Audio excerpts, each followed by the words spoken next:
Welcome to the Real Estate Syndication Show. Whether you are a seasoned investor or building a new real estate business, this is the show for you. Whitney Sewell talks to top experts in the business.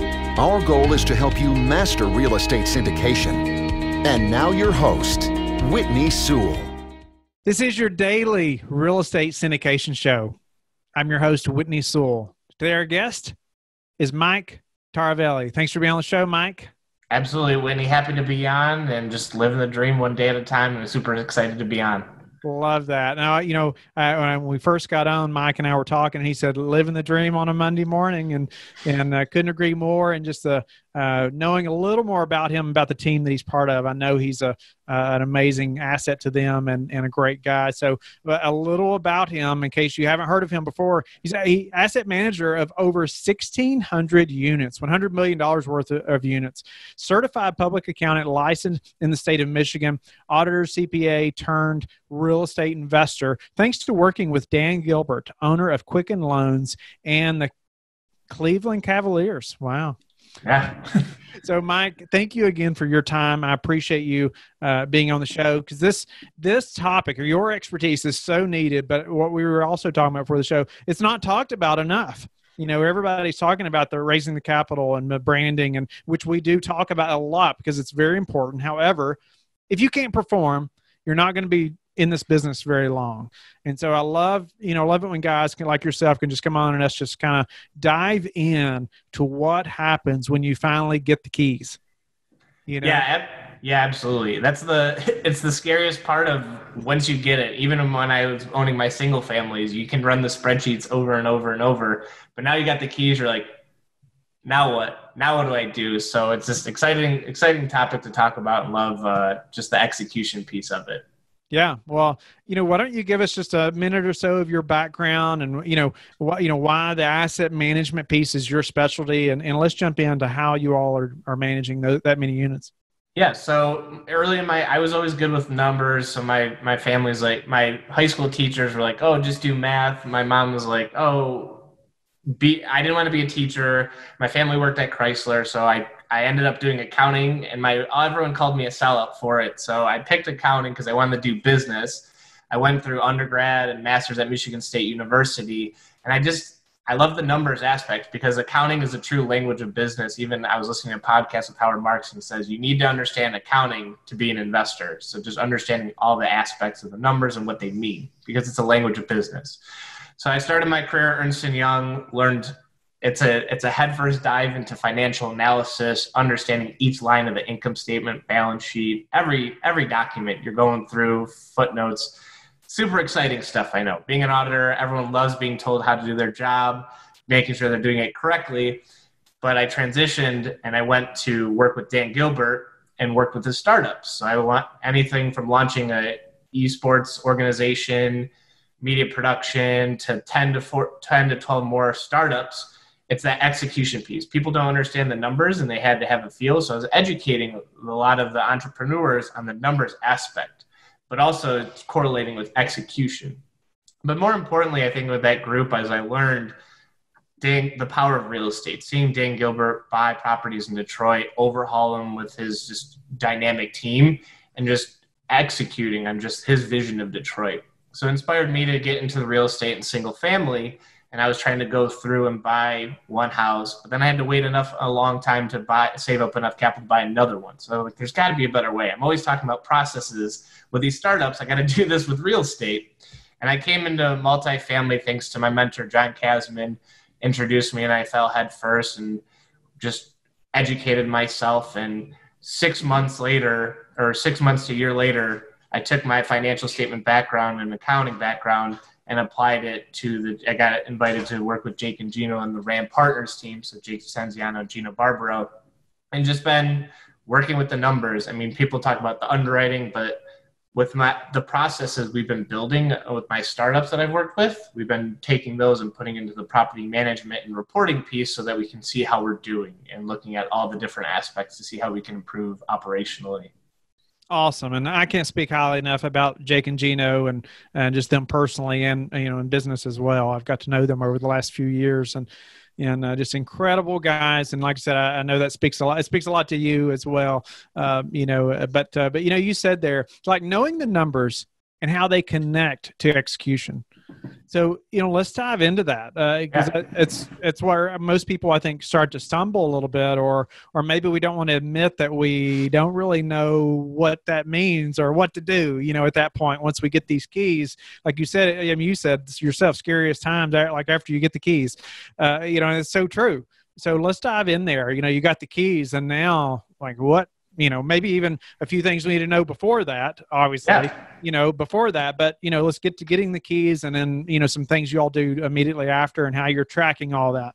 Yeah, so we have a 90-day takeover checklist that's evolved from since I first got here. We've been really making sure the transition's smooth, because the first couple months, it's a wait and see with your current residents, what's new, different processes, expectations. So we have a 90-day checklist to lay out every single thing that needs to get done, from buying checks, setting up LLCs, you name it, on the back end. And we're just when we pick out our rhythms, I think that's the most important piece whether you're doing third party or in-house, establishing the rhythms before you get the keys. Because the biggest thing is there's so many things happening that you're looking all over. But if you have those weekly rhythms or bi-weekly, I'd say recommend weekly to start, of here's when we're meeting, because then during the chaos, you don't have to think, put on autopilot. So we have the 90-day checklist, and we really communicate before what the business plan is. What are our top priorities and when we're going to take over a property? The communication to the residents of, hey, making sure you get the checks out to the correct property management company, because there's people who still write checks and they got to get it to the right spot. So it's making sure the expectations are aligned on what the priorities are in the communication with the residents, but also the business plan. A lot of times we take over property, it's mismanaged. So we have to educate our residents on the new systems, the new processes, what's going on, because we're immediately coming in with our all-star team and making the things better. We're handling work orders. We're making sure move-ins are getting executed still. And then from there, it's once that calmness goes, or that chaos goes, it's the next phase of what do we need to improve on? Is it the exteriors? Jake loves stripe and ceiling parking lots. That's one of his favorite value adds. It's just making it look super nice. So just figuring out, what does a turn look like? What does the grand turn, the medium turn, and a light turn, and just seeing what we can do. So those are kind of the big things. And then plus two, with our investors, not only do we have to communicate with our residents, we have to communicate with our investors. So we do a monthly webinar with our investors those first 3 months, just to make sure, hey, we didn't just take your money and just run away with it. We're showing the meat and potatoes of it, because we know a lot of our investor base is doing properties, and we want to make sure they see what we've been doing each month and kind of checking off the 90-day checklist to make sure everything's going smooth as can be. I love what you just said. The monthly webinar for investors for the first 3 months. So I haven't heard of anybody else doing that. So I love learning things like that other people are doing, because I think that's so valuable. Like, investors know you're going to be communicating in that way. And I want to jump back into some other things you said, but during that webinar, are investors live, or is it a recording that you're sending out, or how do you all host that? We do it live, and it's just a quick 20 minutes, and it's just pictures of the property, showing our dream team, we'll do like a snapshot of the closing statement to prove we closed, and we didn't. So it's just little things that go through. I mean, some of the highlights we do are, why did we resurface the floors versus, gut it? So it's little snapshots that you can take away with, and we look at our investors as partners. So we want to show, hey, here's why we did this. Not only a spreadsheet, because the spreadsheet sounds great, but people love the pictures, like before and after of photos of we're painted exteriors of buildings. It's that tangible piece, because people love the story and can really get behind something. They see it and they're like, wow, look at the improvement. Not just only in revenue and expenses and et cetera. They love seeing that tangible piece of what's going on. Can they interact during that webinar? We do. We'll answer questions. Sometimes we get them, sometimes we don't, but we get a lot of follow-up. So when we send a replay, that's when we get a lot of replays as well. And one thing we've really been doing during, COVID-19 is we've actually opened up an office hours on Zoom from 2 to 4 Eastern. and just really highlight, hey, if you guys have questions, we're here. I've called all of our investors and let them know kind of updates on what's going on. But I think the promise we have is transparent, peace of mind investing. So at any given time, I've been on phones and called investors at 9 p.m., 9 a.m., 8 a.m., anywhere in between. So we want to make sure everyone feels comfortable with what's going on and is in much know as possible. Love that. No, I appreciate you sharing that. Okay, so you talked about having the 90-day checklist, before you take over property. I love that. I mean, you got to have a checklist. It's the only way I feel like you can improve. Yep. You have a system, right? And it's documented. And so, business plan and top priorities. You talked about grand turn, light turn, medium turn. What does that mean? So when we take over a property, there's each unit's in different phases of how much renovation it needs. So if we have a blank unit day one, we try to comp out, we try to say, okay, based on if we do the grandiose business plan, how much ROI are we going to get on that new turn? Then there's other units that are not as messy or some slight tweaks. We kind of just do light, medium, and heavy and see what our ROI is when it comes to those turns. So if we get new appliances or update the flooring or do it all, what is our ROI and what can we get? Because it's all great when you're doing the rental comps to see what it is, but is your marketing actually plan getting executed? Are the turns getting executed? And does your customer want that? So it's just really proving it out that our rent analysis can hold true during it. So it's just a big ROI calculation and really game planning to see what fits in that market. Okay. So, I want to dive into really after day one, after we've closed, what needs to happen? What are some key things that you all do? I know we talked about, the videos with investors, webinars, which are so important, but really the on the ground or the asset management piece that you specialize in, like what are some things that we need to accomplish or have planned for, right away? What are ways that you're communicating with your management team? I'd love to get into those conversations a little bit as well. Absolutely. So first things first is have a budget. And I've seen a lot of PMs talking with people in the community. They don't want the budget. And the reason for that, I think, is just the biggest piece is the budget keeps everyone accountable. It's that from the property management side, it's signing off and saying, I'm adhering to the budget. There's going to be variances. Stuff happens. We all know that. However, it's just really making sure that if all goes to plan, here's what we're operating between. And the reason that's so important is because every month there could be a swing in bills and everything going on. But this is really your measuring point of what's happening. Are we exceeding expectations? Are we below expectations? Being so granular with it is super helpful. It's not a pretty process. And if you're new, it's overwhelming because you're like, I don't know how I got these numbers, but go with your property management. You might say, and your underwriting, you had $100 a unit, but property management saying 200. So compromise and really measure and see what moves the needle. If I spend 150 here, can I reduce something here? And it just helps you just get a peace of mind of where the numbers are instead of just the property management group or whomever just giving you the numbers and you kind of look at it like, I don't know what to make of this. So having that budget on the front end just adheres to it. And then from there, we have a pulse document, we call it, that gives us the pulse on the property. So it starts with occupancy, and it's kind of a flow chart, if you will, of if the occupancy is not at 95% in our markets, then we're looking at our leasing conversions. So our leasing conversions is the guest card, so the number of people who inquired, stopped in to look at the apartments, called the PM, property manager to see if they have any questions. And we divide that and we compare that to our applications that we got in for that week. So if we're not at 95% occupied, then we're looking at our marketing conversions. And it's very telling too, because you can be at 90% occupied, but there could be a lot of guest cards that came in, but not that many people applied.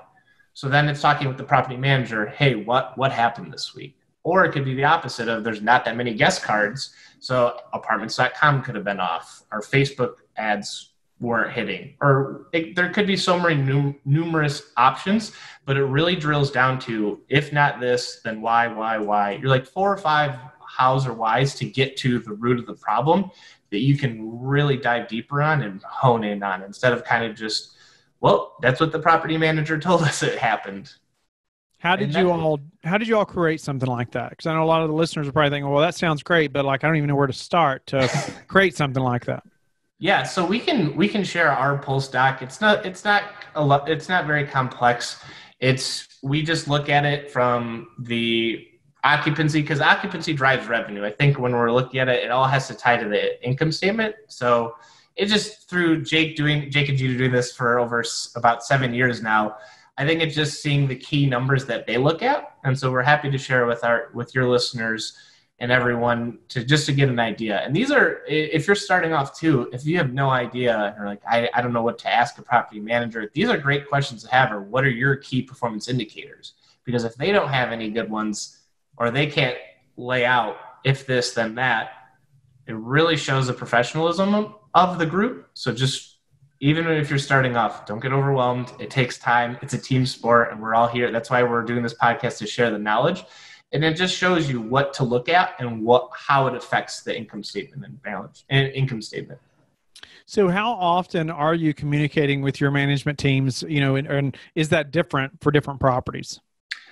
We have the pulses come out weekly. So there's other factors on that document, like delinquency and lease terms and lease renewals, just to give full comprehensive picture of it. But we talk weekly on that. And then every month we're doing a financial statement review of going in. We're checking the budgets versus the actuals to see what's performing.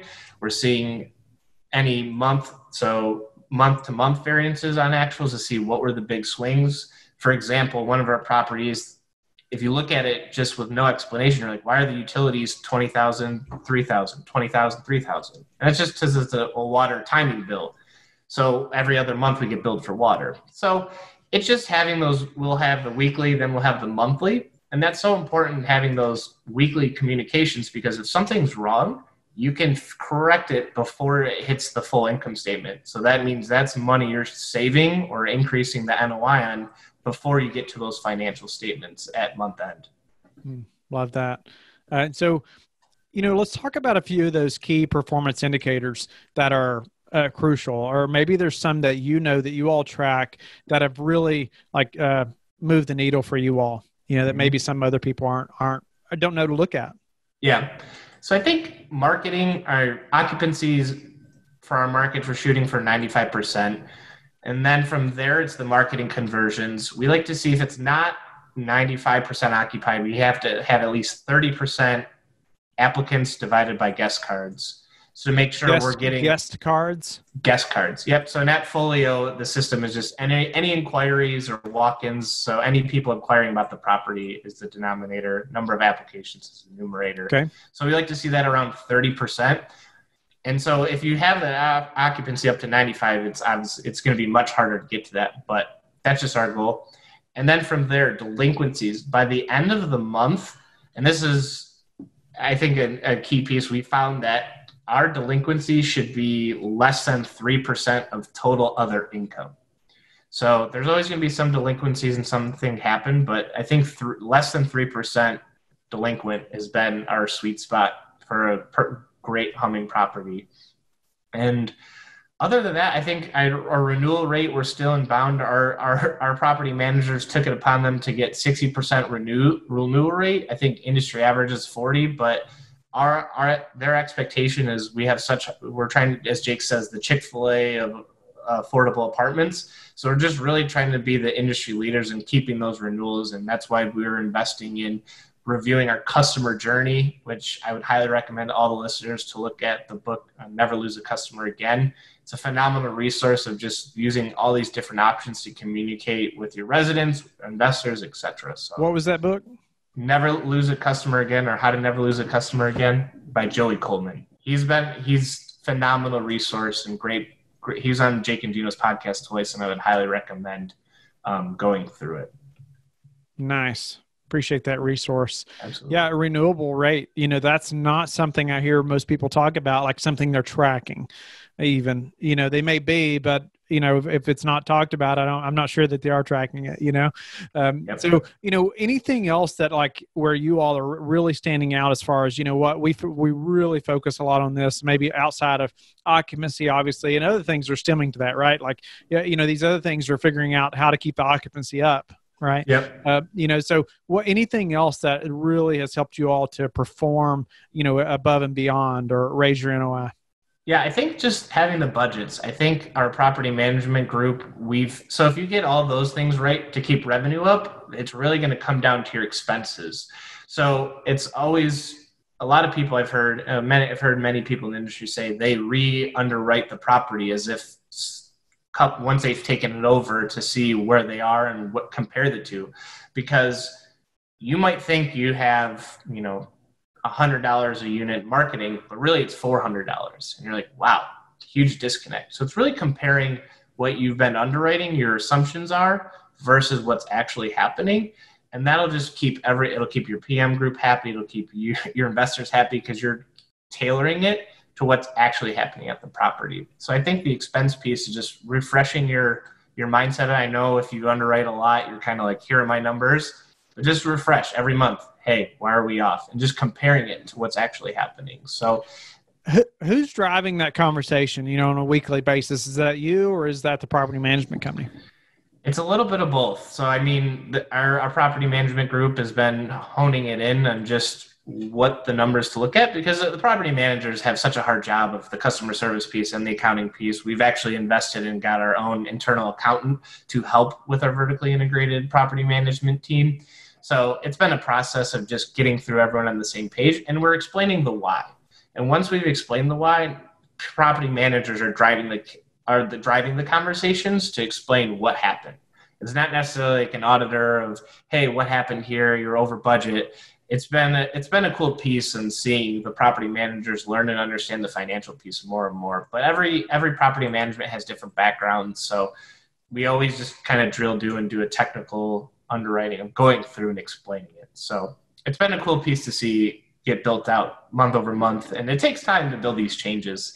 Not everyone got studied financial accounting and had the thrills of being an auditor the first couple of years, and so it's been cool to see our team embrace the change and understand the numbers without me having or anyone else having to report it. It's always explaining that why on the front end, I think, goes tenfold in the growth of you and your team. Love that. Appreciate you sharing that, Mike. Just a few final questions before we run out of time, unfortunately. But what's been the hardest part of this syndication business or process for you? I think it's just I think the deals are harder. The deals are harder and harder to come by. I mean, even before the case, it's just, I think there's just a lot of competition in the space, and there's a lot. I mean, we're having international money coming in. We're having there's so much more competition than there was earlier. And so it's just trying to find the next deal and getting more and more creative. But I think competition sparks more creativity. And so it's been a cool piece to really go with our team and figure out what we're going to do next. So I think the competition, but iron sharpens iron. For sure. So how were you all prepared for this downturn? So we were having a lot of conversation of what ifs. We actually called a lot of our friends and said, we have our mortgage broker and team. So he was calling all of his economists and lenders and seeing how they're preparing. And we were just working with our teams and network and just figure out what's going to happen. Because I think April 1st, everyone was holding their breath and they've seen the rent strikes and all these other things. And no one knows. It's a black swan. You can't underwrite it. But we were just preparing for the worst. We had, I think, our property management team has a Corona task force where we're communicating probably every day for the first couple of weeks. And with that communication, we were only doing it internally, we're doing it externally. So every other day, our residents received updates on whether it be temporary assistance for needy families, 211.org for any resources, directing them to Instagram, anything we could do to help them, we were there for. Letting them know taxes aren't due till July. Anything we can do to help them. And so we're just constantly updating, because I think if you sit in your apartment and you're not just watching the news and you just lost your job, it's so hard to navigate this with a level head. So we're just trying to be the rocks for our residents and our investors to make sure here's good, viable news, and here's what we're doing it. We've also applied for the PPP loan just to help with our liquidity. So, and we luckily got that funding. So it's just been a full court press from our property management, our leaders, and all teams. So it's every day is a test day, it seems like, and we're just going through it day by day. Nice. So what's a way that you all have recently improved your business that we could apply to ours? I think it's just going through the processes. I mean, for right now, I've been trying to work on a reporting piece and our customer journey, and from the investor side, I think it's just whatever your not necessarily biggest weakness, but what is that one project that you've been trying to work on? For me, it's the financial reporting and customer journey. I've been learning Excel courses, even though I'm pretty good at Excel. My team's like, how did you spend 5 hours learning more about Excel? You're already good. But I'm like, there's just time to get that much better at things. Been reading more, just taking a step back, because obviously with this Corona-19, it'll go away. But it's what after this, right? How much better are you going to be to hit the ground running? So we've been just reflecting on our internal processes, and it ranges from every group. So whether it be marketing, operations, reporting, just come out of this a little bit smarter and have a little bit better processes going forward. Because I think right now, even though we might not have deal flow or anything, it's just a good way to reach out to people and really hone in on your processes. Love that. There's going to be lots of teams who are just sitting still right now, and aren't going to be better after they come out of this. So might as well use this time and be as productive as possible. So what's the number one thing that's contributed to your success, Mike? Just the network. I think the cliche of the network is your net worth is, I was always trapped in like the limited mindset of I'm an accountant. And then once I pivoted to being a real estate investor, the mentors came. It's just been a huge whirlwind of experiences, and just meeting wonderful people like you, Whitney, and just the real estate arm is an industry unlike any other, because everyone wants to succeed. And it's not necessarily that crushing competition of I'm better than you, I have more units. We're a team. Everyone's a team. We're all going through this, whether it be Corona or your next deal. We're all hoping for success. So it's been just that the network has been a phenomenal resource, and just changing your mindset to being what you want to be. Mine was a real estate investor. Anyone's could change their mindset, because I actually used to be 60 pounds heavier, and I just had that mindset of I'm a fat accountant, I can't do anything. And then I ran a marathon. I called him Fat Mike, and I ran a marathon to prove that I'm no longer Fat Mike. So it's just been a cool process just to get through that mindset. It's all between your ears. Wow. Congratulations to you. I just want to say that. That's an incredible story. And it proves how important the mindset is, right? Absolutely. You got to remind yourself every day. I wrote, I'm a real estate investor and an athlete, and just wrote it every day, and I became it. And it's quick. It's amazing how quickly it happens. So for all those listeners out there who's kind of in a rut, just write down what you want to be and work towards it, and you will become that. Wow. Well, how do you like to give back? Just helping people. I think that's just whether their journey, because I think day one of a growth is, how do I do this? What do I do? I love helping people in their journeys, whether it be athletic, real estate, just helping them, having one-on-one conversations or whatever. So I'm just happy, because if I can do it, anyone can do it. And so I'm just happy to help anyone in their journey and whatever they're trying to do. I'm happy to connect people and just help be the best versions of themselves. Awesome, Mike. Well, thank you so much for your time. I love talking about asset management because it is so important, and just how the property performs and the communication between, the management team and just the tenants even, and amongst the operators or general partnership, like you all. But grateful for your time, and grateful just hearing your mindset story there as well, and just your personal growth. I always say my business started to grow when I started focusing on personal development, So thank you for sharing that. Tell the listeners how they can get in touch with you and learn more about you.